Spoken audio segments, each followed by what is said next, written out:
بسم الله الرحمن الرحيم. كل سنة وحضراتكم جميعا بخير. والله ما هتندم النهاردة ان انت هتكمل الحلقة للآخر. النهاردة هتسمع كلام عمرك في حياتك ما سمعته، وأقسم بالله النهاردة في حلقة النهاردة هتسمع حاجات عمرك في حياتك ما سمعتها. أول يوم في رمضان نوحد الله ونصلي على سيدنا الرسول صلى الله عليه وسلم، ونتذكر أن النهاردة أول يوم، الأول، اليوم الأول. ومن هو الأول؟ هو الله، الله الواحد الأحد. ونشوف العظمة بقى. بسم الله الرحمن الرحيم.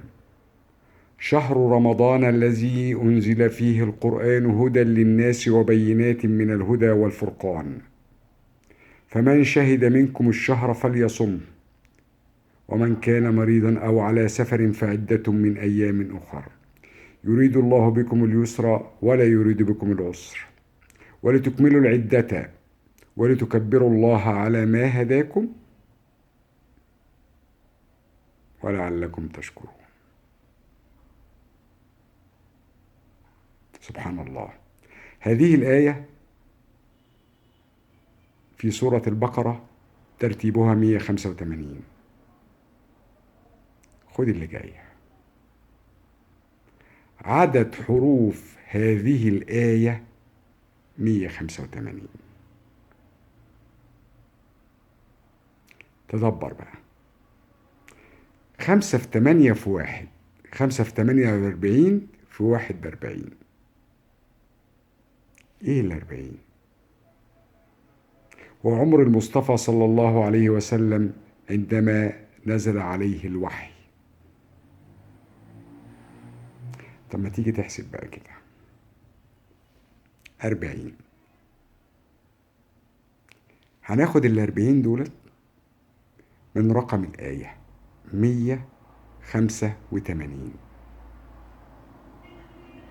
يبقى كام؟ 145 اللي متبقي. رقم واحد، الرقم واحد ذكر في القرآن الكريم 145 مرة. طب ما نشوف الجمال بقى والحلاوة اللي جاية. كلمة أو لفظ الحياة ذكر 145 مرة، والموت ذكر 145 مرة. الله الواحد الأحد 145 مرة، والحياة 145، والموت 145. إذن أن الله هو القادر على كل شيء، وهو الذي بيده الحياة وبيده الموت. سبحان الله. يعني واحد 145، الحياة 145، الموت 145، الآية 185. 5 في 8 ب40، نطرحهم من 185 يطلع رقم واحد. دي أول حاجة. تدبر. 5 زائد 8 13، زائد 1 14. 14.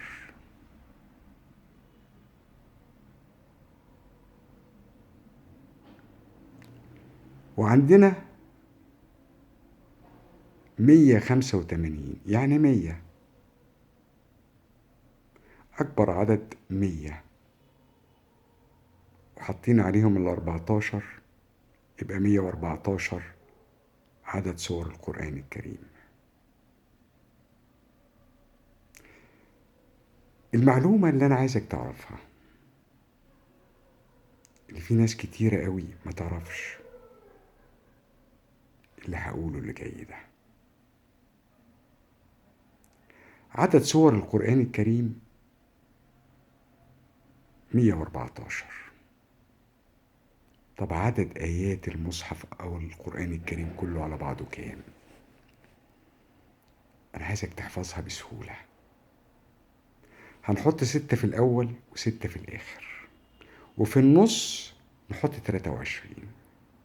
نقراها من الشمال لليمين: 6236. نحفظ الرقم تاني: عدد آيات القرآن الكريم نحفظها بسهولة، هم 4 أرقام. عدد السور 3 أرقام: 114. وعدد آيات المصحف 4 أرقام: 6 في الأول، 6 في الآخر، و23 في النص. خلينا نفسر.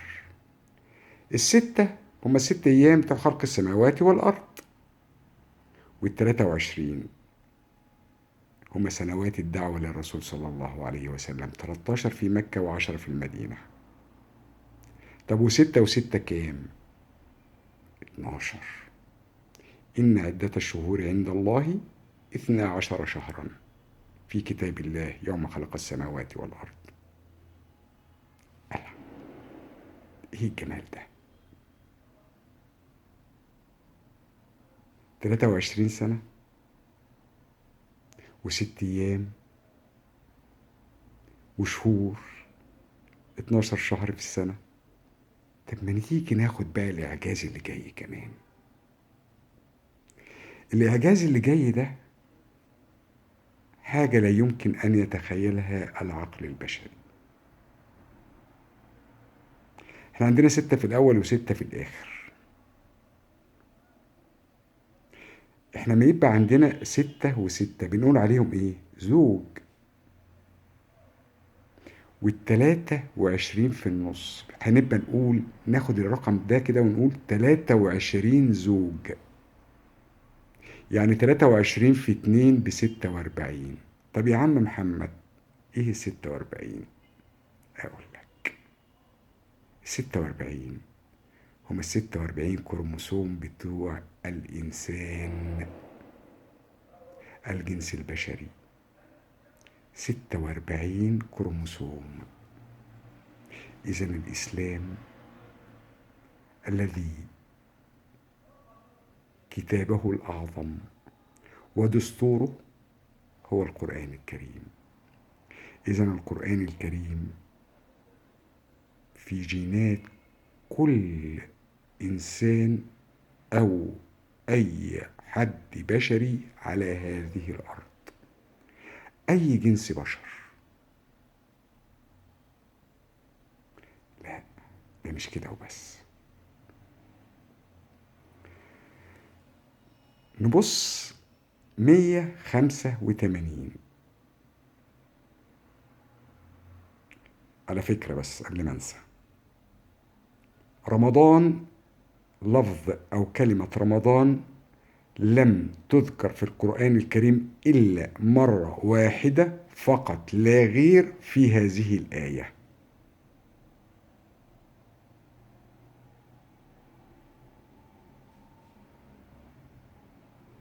و85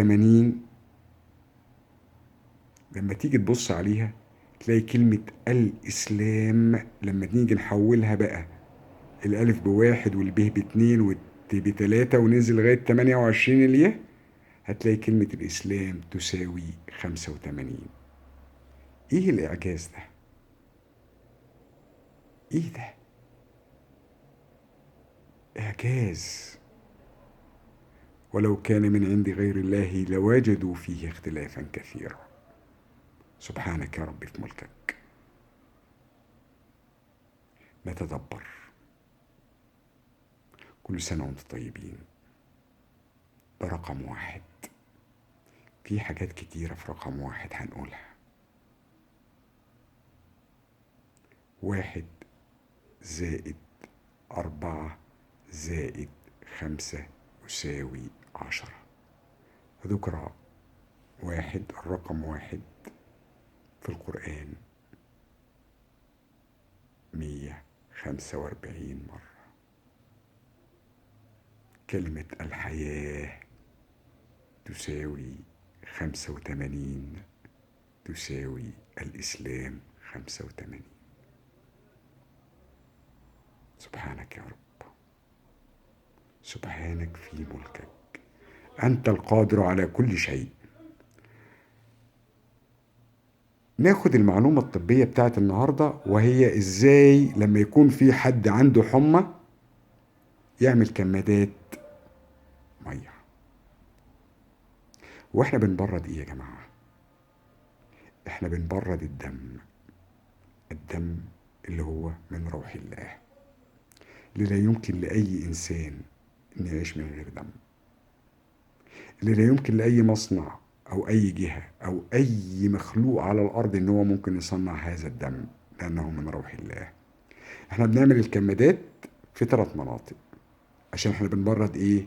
الدم. فنيجي على أكبر حاجة في جسم الإنسان فيها أوردة وشرايين، وإن إحنا إيه؟ نعمل عليها الكمادات. بنعمل على الرقبة وتحت الباط وفي منطقة الجروين اللي هي منطقة الفخذ أو منطقة الحوض. وعايز تعمل في منطقة الفخذ اعمل في منطقة الفخذ. طب الناس بتحط راسها تحت الحنفية. طب انتوا فكرنا بس ما تعملش كمادات هنا. حط راسك الشعر، لأن الشعر ده فيه شعيرات دموية، كل شعراية دي فيها شعيرات دموية، فانت هتبرد الدم اللي موجود في الشعيرات الدموية. يبقى احنا لما نيجي نفكر في الكمادات، ولازم كل بيت يكون فيه ترمومتر. احنا عندنا 3 أنواع من القياسات. طبعا الحاجات المودرن الجديدة دلوقتي اللي بتشوفها من على بعد دي والحاجات دي هي بتبقى مكلفة شوية، لكن في بيوت بتجيبها. لكن انت عندك 3 أنواع أو 3 طرق لقياس الحرارة، يا إما تحت اللسان، يا إما تحت الباط، يا إما في فتحة الشرج. هنا ما بتزودش ولا تنقص. تحت الباط بتزود نص، في فتحة الشرج بتقلل نص. أعتقد إن كده كل الناس لازم يبقى عندها ترمومتر، لأن أنت أحيانا تقول أنا سخن بس أنت مش سخن. الفيصل هو القراءة، الرقم. عشان كده بنقول الأرقام لا تكذب. عشان كده ما نقول إن الحياة 85 والإسلام 85، يبقى ربنا كمان قادر على كل شيء. كل سنة وحضراتكم طيبين، ورمضان كريم علينا كلنا، ويكون رمضان الخير على أمة الخير، على أمة الإسلام. ونوحد الله ونصلي على سيدنا الرسول صلى الله عليه وسلم.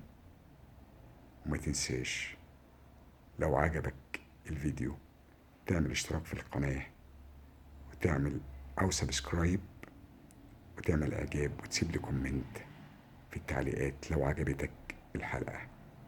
شكرا ليكم، كل سنة وحضراتكم بخير وصحة وسعادة.